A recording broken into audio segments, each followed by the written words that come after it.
Souvent on dit que camper ça coûte pas cher, mais sauf quand on vit avec Manu qui achète plein de matériel de camping.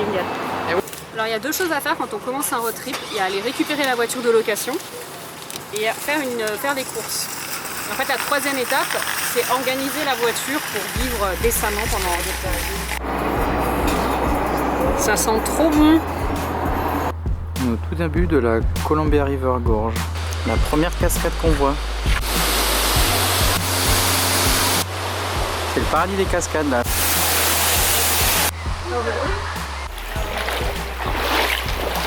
Il y avait un passage, j'ai pas pu passer, il fallait carrément être en maillot de bain pour nager dans l'eau. Donc j'ai laissé tomber, mais c'était marrant de voir tout le monde qui essayait. On est au Pont des Dieux, c'est dans le film Wild. Je fais un selfie avec un pont, ça va pas du tout. On s'approche petit à petit du mont Hood. On est enfin parti pour notre première rando des vacances. Départ un peu laborieux parce qu'on était un peu loin du lieu. Après il a fallu préparer les affaires. Mais là on se lance sur une rando dont on n'est pas très sûr de la durée totale, mais ça devrait passer dans la journée. Je crois qu'on arrive au zigzag.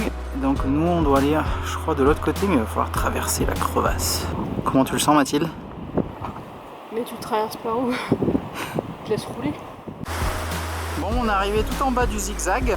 C'est l'heure de la petite pause snack.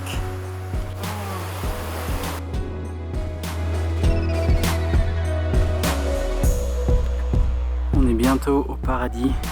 On continue de tourner autour du mont Hood. Et en fait, c'est vachement sympa tout autour. On est assez haut et on a une vue sur toutes les cascades aux alentours.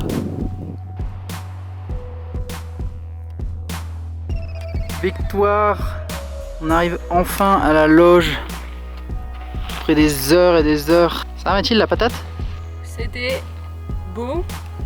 Honnêtement, c'était dur, là j'ai mal partout. Mais là, on va manger des chips et boire une bière, hein? Ouais, et éventuellement pas dormir au camping. Ah bon? Bon, c'est le moment de quitter l'hôtel. On a fait un dernier petit tour. On a regardé la vue une dernière fois. Pas trop triste, Mathilde? Non, j'ai mis mon GPS. Nouvelle saison gastronomique de Manu Cuisine au camping a commencé. Alors, déjà, on tient à dire à Amy et Sylvain qui n'ont pas rendu notre petite planche. Et aujourd'hui, c'est une petite salade pour changer. White beans au lieu de black beans, avec du thon, de l'avocat, un peu de tomate et peut-être du concombre et quelques olives pour rendre tout ceci tout à fait distrayant. Et cela dans un décor de trucs rocheux, Smith Rock. Le but de cette très longue balade était d'aller à un camping assez isolé qui s'appelait Whistler. Mais le résultat est que nous roulons depuis plus de, je sais pas, 1 heure sur un tout petit chemin. Manu a enclenché le mode 4x4 de la voiture.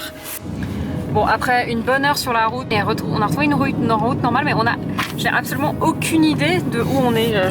J'ai beau essayer de retrouver le nom de la route sur la carte, je la trouve. Mais bon, je dois dire que la vue est amazing. Je pense qu'on est en haut d'un sommet. En direct du camping de la forêt de Ochoko. Bienvenue au camping avec du granola, banane, nectarine, café, nut, Manu, la tente, le système de poubelle, le feu. Qu'est-ce que j'ai dit? Pardon, hot meal.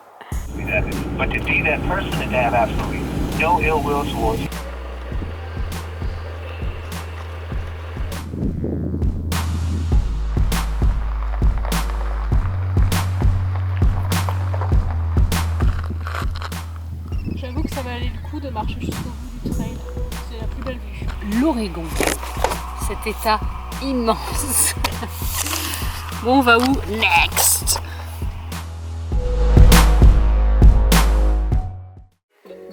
Nous sommes en plein instant de doute. Est-ce qu'on reste ou pas dans ce camping? Nous voilà arrivés dans la région tout à fait accueillante du Canyon des Enfers.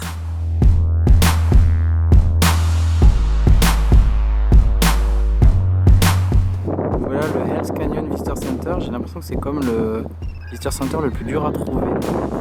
Alors, il y a l'ours. On est prêt à aller se coucher. On a fait un petit feu. Mathilde est en train de faire sa lecture. au bord de la rivière. On est arrivé à Imana et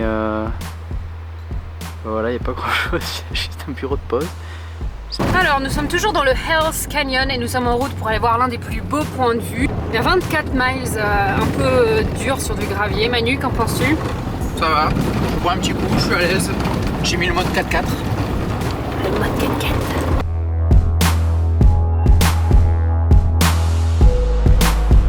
Alors là, on vient d'arriver à Granny's Point. En face, c'est les Seven Devils. On est presque à l'endroit le plus haut du canyon. À cet emplacement très précis, il y a 5 minutes, Steve vient de demander Cheryl en mariage. Eh bien, nous allons bientôt manger une soupe et de la salade avec une vue sur le canyon de l'enfer. $1 million view. Ça fait 6 heures qu'on roule. Bon, ça fait 5 heures qu'on roule. Il reste encore 2 heures. On est en route pour le désert de Steen. Ridgeway's gang numbered 5. Bon, on a fini par arriver à un camp. C'était pas celui qu'on voulait, mais celui d'à côté. On n'a pas trouvé l'entrée. Donc on a monté la tente avec l'éclairage de la voiture et puis nos petites lumières. Et ce soir, c'est raviolis en boîte. Voilà, délicieux. Bon, après une nuit un peu difficile, surtout pour Mathilde qui pensait que tout allait nous tuer, les gens, les animaux. Une petite souris qui est rentrée dans le moteur, on l'a entendu cette nuit. Tueur en série de moustiques. Bon, on a enfin trouvé le Peak Creek Trail et on a commencé à monter. Ça va en direction d'une mine. Les Steen Mountains se dressent toujours devant nous. On est en train de conduire au milieu du désert de Alvord. C'est ce pourquoi on est venu jusqu'ici et de tous les côtés, c'est le désert.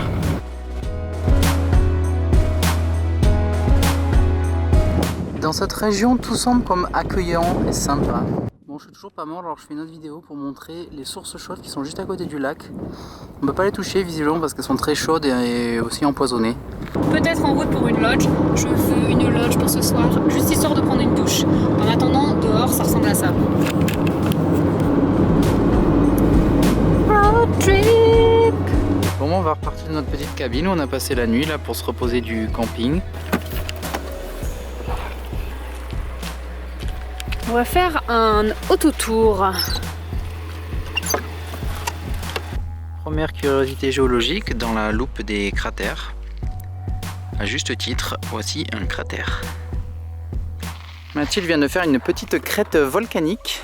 Non, mais on pouvait pas marcher, franchement, plutôt prendre la voiture jusqu'au bout, c'est débile. Eh, on est en Amérique ou quoi là? Non, mais c'est con, On a commencé la seconde loupe accessible dans les Steen Mountains et celle-là elle monte tout en haut et on va se balader un peu dans les anciens restes de glaciers.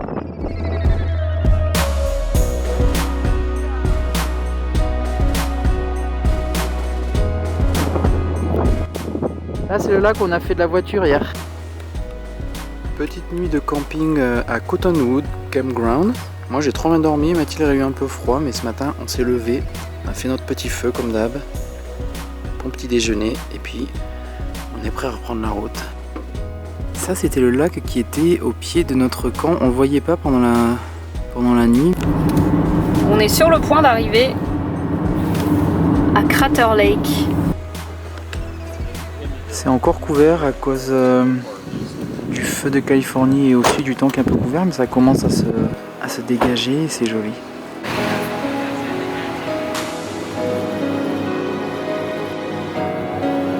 C'est bien la visite? C'est bien. Il fait chaud?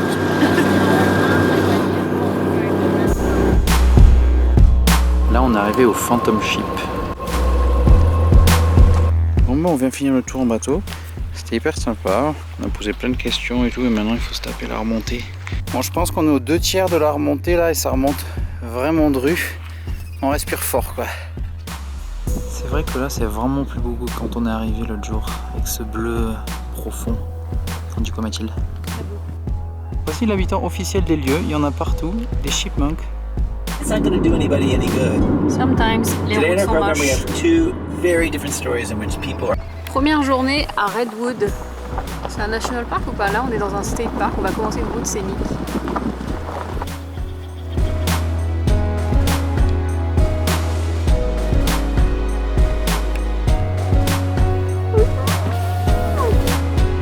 venons de passer la barrière pour nous emmener sur la route des grands arbres. Voilà, on vient juste de s'équiper et on vient de commencer la randonnée.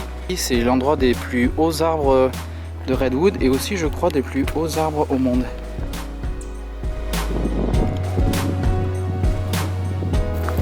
Je crois qu'on a trouvé le camping avec ses très beaux cabinets. Au menu de ce soir, il y aura des pad thai.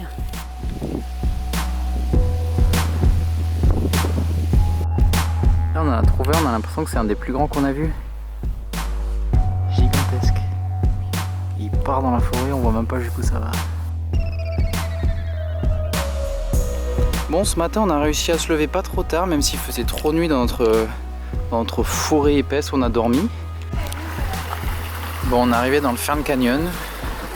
C'est très sympa et fun, mais c'est hyper populaire. C'est toujours le mystère dans les parcs nationaux. D'un seul coup, alors que tu étais au milieu d'un groupe de plein de gens, il n'y a plus personne. On est en route sur la côte de l'Oregon. Là, on vient de repasser la frontière avec la Californie et l'Oregon. Magnifique style de camper hiker.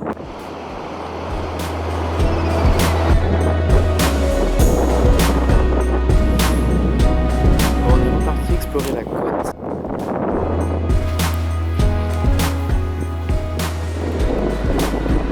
Voilà, ça c'est le parc des dunes. Autre vue de la côte de l'Oregon, c'est très beau. Ce soir on dort au Sylvia Beach Hotel que Mathilde a trouvé sur le guide. C'est un hôtel qui est vachement sympa parce que chacune des chambres est différente et décorée à l'honneur d'un écrivain, pardon. Bon, ce soir on se balade sur le port de la ville parce que c'est une petite ville qui a un port aussi, c'est vraiment hyper sympa. Bon, on a fini d'arriver à cette punaise de Cannon Beach après des heures de route. Un peu de brouillard et de pluie aujourd'hui, mais c'était notre première journée un peu de mauvais temps.